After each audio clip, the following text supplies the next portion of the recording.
Ninguém, portanto, crerá sem essa decisão de confiar. O rapaz aí fica pensando em fé como um sentimento, uma visitação emocional, de arrepios. Olha, faz tempo que eu não tenho nenhum arrepio. Muito tempo. Às vezes eu tenho. Mas é às vezes. Normalmente eu estou sozinho, vem um pensamento espiritual e eu me eriço como se eu fosse um porco-espinho do céu. Sei. Todo eriçado. Mas hoje, por exemplo, aqui eu não senti nenhum arrepio. Tem vezes em que a gente ora por pessoas que estão doentes e você vê a cura acontecer.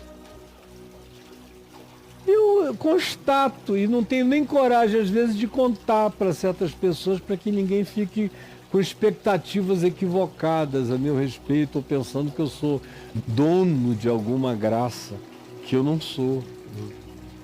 Eu apenas creio que se alguém crer, assim será, se ele não duvidar no coração. E cada dia eu duvido menos no coração.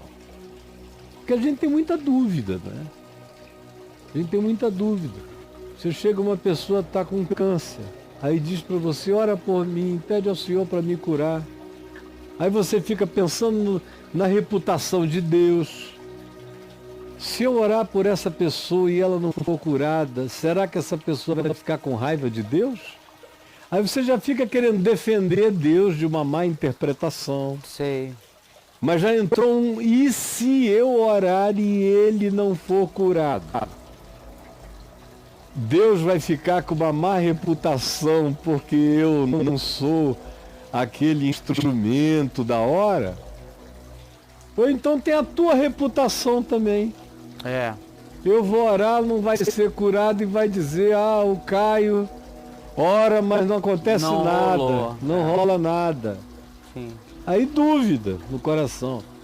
Ou então é a impressão do poder da doença, ou do mal, ou da dificuldade que atinge o outro e você olha para aquilo com medo, dizendo, tomara que não pegue em mim, que eu nunca sofra isso.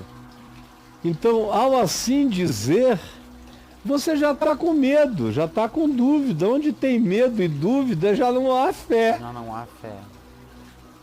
Então, você tem que crer como uma criança. Eu aprendi isso com meu filho Ciro. Já contei essa história aqui umas 3 vezes. Quando o irmão dele, o Davi, estava com sarampo, com uns 2 aninhos de idade no máximo, um sarampo horroroso. Sarampo é uma doencinha muito ruim.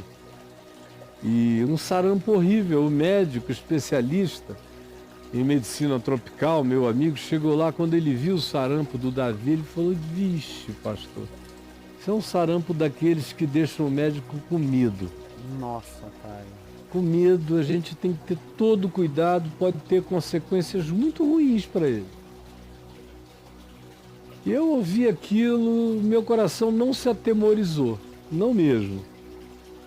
Fiz tudo que ele mandou fazer, fizemos. E aí à noite eu botei o Davi, tinha um pano, não é? Davi todo machucado aqui do meu lado, o Ciro do lado de cá, a gente numa rede da nossa casa lá em Manaus, na casa dos meus pais ainda, embalando, e eu contando uma história, eu acho que era a mulher do fluxo hemorrágico, a dos leprosos. Contando uma história bíblica. Lá em Cafarnaum. Você estava lá em Cafarnaum. Fui contando a história. Eu tinha acabado de voltar de Israel. De Israel. Tava fresquinho. Tava tudo. Foi minha primeira viagem. Eu tava num portal. Você tava encantado. E aí eu contando a história, e quando eu acabei de contar, o Ciro virou para mim e falou, papai, Jesus pode curar o Vico Vico? Que é o apelido do Davi. Vico Vico. Vico, Viquinho. Jesus pode curar o Vico Vico? Aí eu falei, pode sim. Aí eu comecei a sentir que o negócio estava chegando perto, né? Enquanto estava na história, lá em Cafarnaum, estava tudo certo. Mas quando vai para a rede... Aí começa a escuta, não é a mulher do fluxo, é o meu filho aqui, irmão dele, com sarampo. O garoto tem 3 anos. Será que ele vai se desapontar com Deus para sempre? Ou comigo? Veio essa vibe. Na hora. Na hora, qualquer pessoa honesta sabe que essa é uma coisa que, num coração responsável, de pai e de mãe, dá aquele tremor. E aí eu falei, sim, Jesus pode curar o Vico. E já que tem misericórdia, Senhor, tem compaixão. Aí ele falou, então pede a Jesus para curar o Viquinho.